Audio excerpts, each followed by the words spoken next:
على نبينا محمد وعلى آله وصحبه وسلم أجمعين، وبعد.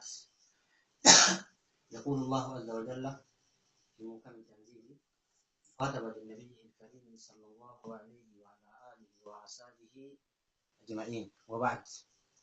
إجا أبوليان كيا أكما بيكمو أبوليسي كينا ويا هران كنا هنكيسة الحمد لله فاروق ربي جمع إسلام ما تدعي إسلام ما نفقته أبوليسي كينا تهينس أبوليسي ذاتاني أكاسما جمع أمانته كينا تلفوني إجا gargaarsi nurratti barbaachisu gargaarsi har'aan tana nu bira jiru gargaarsi nurraa eegamu nuti ummata amantaa muslimaatirraa gahee guddaadhaa jedheen isin gaafatuu barbaade dhiifamarti.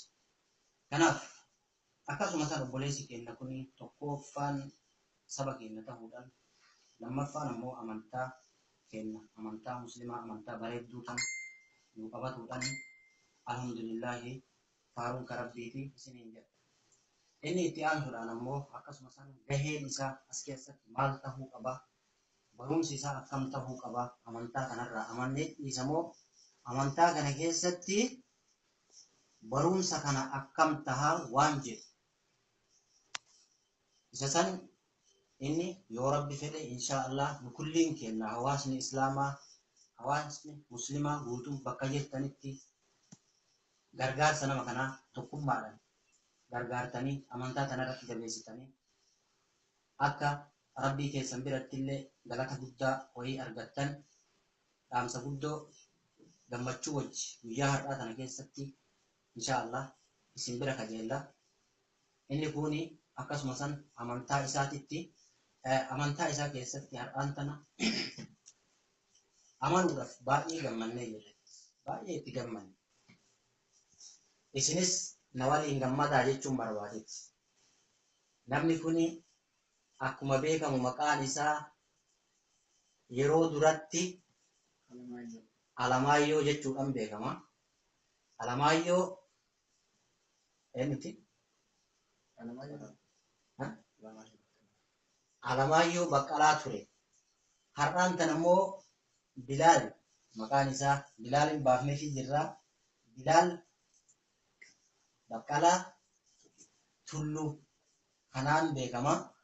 Inshaallah akkuma beektan gaa sahabaa rasuulaa keessallee alayhi salaatu wassalaam namni awwala shabaaba keessaa rasuula rabbiitti amane eenyu hoo jenne alayhi salaatu wassalaam Ali ibn Abi Taalib akkasuma Bilaal ibn Rawaahaa hin beektanii kagaafa ummanni warri Qureesha Makkaa warri kuffarran ganda Makkaa yookaan Abu Jahl faati isa azabanii jedhan san.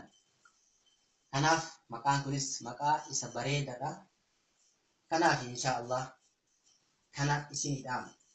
Inni kun wallahi namni amantaa kana keessatti gahee as keessatti fudhatuu barbaaddellee barri balbala mana amantaa muslimaa banaadha. Yoomu halkanii guyyaa keessatti bana. Amantaa kana fudhatuu keessatti qajeeluu keessatti amanuu keessatti jiruuf jireenya isii keessatti illee akkamitti jiraadhaa namni isii keessatti hin beeka inshaa Allah.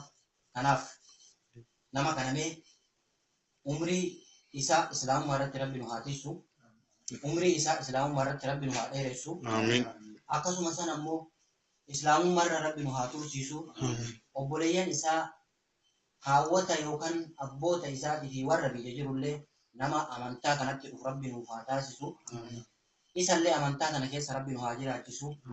Inshaa Allah hin barsiifnaa, hin barataa, hin barsiifna jenna inshaa Allah. Kanaaf isin kulliin keessan ummanni bakka jirtanitti ummanni amantaa muslimaa namni qabdan kulliin keessanii wallahi ittiin gammada har'aan tana baay'ee gammannee baay'ee nu gammachiisee baay'een gammadee anillee isinis na waliin gammadaan isiniin jedha. Inshaa Allah mustahiddiidha. Mustahiddiidha. Ayyee kanaaf inni guddaan wanni ani as keessatti dhaamsa isinii godhu. Namni amantaa kana eega amane amantaa tana gadi fageennan hubatee dhufe namni kun hubannoo irraa qaba bifa kamirraayyuu hubannoo qaba. Naa barumsallee barumsa xiqqoo ishii keessatti gahee qaba. Kutaamee gabaran kutaa 12 kollajjii keessaa bahee dhufe jedha. Akkuma beektan akkuma dhageettan kollajjii keessaa hin bahee dhufe jedha namni kun. As keessatti waan adda addaa kitaabban afaan Oromootii fi afaan Amaariffaatii fi afaan Ingiliffaatiin bahe hedduu isaa dubbisuudhaan baay'ee irratti muuxannoo qaba. Baay'ee waan san irratti illee dandeettii qaba waan ta'eef kanaaf ammaan immoo gaheen nama kanarraa eegama. Egaa amansiifnee amantii qofa qabatee taa'uu qofa osoo hin taane baratuun barsiisuun nurratti dirqama. Inni baratuun dirqama. Maalummaa amantaa tanaa beekuun